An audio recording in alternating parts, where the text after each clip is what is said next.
আমি মাত্র দেখে এলাম দুষ্টু বাঘরাজ আবার একটা হরিণকে শিকার করে ধরে নিয়ে গেল। আর কতদিন এইভাবে ভয় ভয় থাকতে হবে? কে বা বাঁচাবে আমাদেরকে? এইভাবে চলতে থাকলে যে কোনো দিন আমরা সবাই দুষ্টু বাঘরাজের শিকার হয়ে যাব। দুষ্টু বাঘরাজের কাছে কেউই নিরাপদ না। এই বনে বাঘরাজের চেয়ে শক্তিশালী ও ভয়ঙ্কর আর কেউ নেই।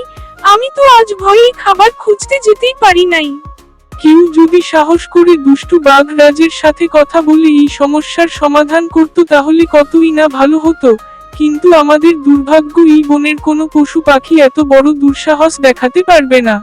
কি ব্যাপার, সবাই এত ভয় কেন পাচ্ছ? কি এমন হয়েছে যে সবাই ভয়ে অস্থির হয়ে আছো? তোমাকে দেখে তো মনে হচ্ছে তুমি এই বনে নতুন এসেছো। তুমি হয়তো জানো না, এই বনে বাঘরাজ নামের একটা শক্তিশালী ভয়ানক বাঘ আছে। ওহ আচ্ছা, তাই বুঝি।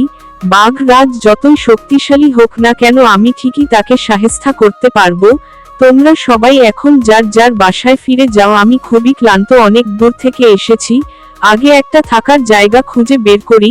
তবে তোমরা দুশ্চিন্তা করো না, আমি আগামীকাল এই বিষয়ে ভেবে দেখব। আমার জানা মতে এই বনের উত্তর পশ্চিম কোণায় একটা পুরনো গুহা আছে। ওই গুহায় কিছুদিন আগে আমার বন্ধু জেব্রা থাকতো। কিন্তু দুর্ভাগ্য, আমার জেব্রা বন্ধু দুষ্টু বাঘরাজের হিংস্রতার শিকার হয়েছে। তুমি চাইলে সেই গুহায় থাকতে পারো। আচ্ছা ঠিক আছে, আজ থেকে আমি সেই গুহাতেই থাকবো। আমাকে সাহায্য করার জন্য তোমাকে ধন্যবাদ।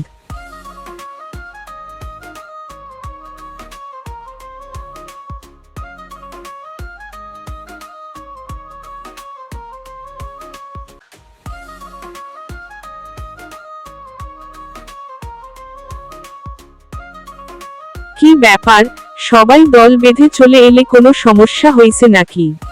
আমাদের সমস্যার কথা কি আর বলবো, সেটা তো তুমিও জানো। আজকেও দেখলাম দুষ্টু বাঘরাজ একটা ছাগলকে শিকার করলো। আমি দাঁড়িয়ে দাঁড়িয়ে দেখা ছাড়া আর কিছুই করতে পারলাম না। হাই আফসোস, যদি ছাগলটার জীবন বাঁচাতে পারতাম। তোমরা চিন্তা করো না, হতে পারে বাঘরাজ শক্তিশালী ও ভয়ঙ্কর শিকারী, কিন্তু বাঘরাজ একা আর আমরা সংখ্যায় অনেক বেশি। তার চেয়ে বড় কথা হলো আমাদের আছে বুদ্ধি ও কৌশল। বুদ্ধি আর কৌশল দিয়েই বাকি হবে। আমরা তো দুষ্টু বাঘরাজের শক্তির কাছে কিছুই না। বাঘরাজ শক্তির অহংকারে দিনে দিনে আরো বেপরোয়া হয়ে উঠতেছে। বাঘরাজের শক্তির অহংকারী তার পতনের কারণ হবে। আমি তাকে এমন এক ফাঁদে ফেলবো যেখানে সে নিজেই তার শক্তির অহংকারে নিজের মৃত্যুকে ডেকে আনবে। আর একটা কথা মনে রেখো যে যত বেশি অহংকারী হয়ে ওঠে তার মৃত্যু তত বেশি নিকটে। কিন্তু দুষ্টু বাঘরাজকে কিভাবে ফাঁদে ফেলবে? অলরেডি আমি ইঁদুরের সর্দারকে দিয়ে ফাঁদ তৈরির কাজ করাচ্ছি। ফাঁদ তৈরি শেষ হলেই আমি যাব বাঘরাজের সাথে দেখা করতে। আমরা সব ইঁদুর মিলে আপনার দেওয়া কাজ শেষ করেছি, এখন আপনি আপনার কাজ করতে পারেন। আচ্ছা ঠিক আছে, আমি তাহলে এখনই বাঘরাজের সাথে দেখা করতে যাচ্ছি। ইঁদুর সর্দার, তুমি গাধাকে সঙ্গে নিয়ে নদীর পাড়ে যাও, আর যেভাবে ফাঁদ সাজাইতে বলছিলাম সেইভাবে সাজাও। তোমরা বাকি সবাই আড়ালে লুকিয়ে থাকবে যাতে বাঘরাজ বুঝতে না পারে। জয় হোক জঙ্গলের রাজা বাঘরাজের। কে রে তুই?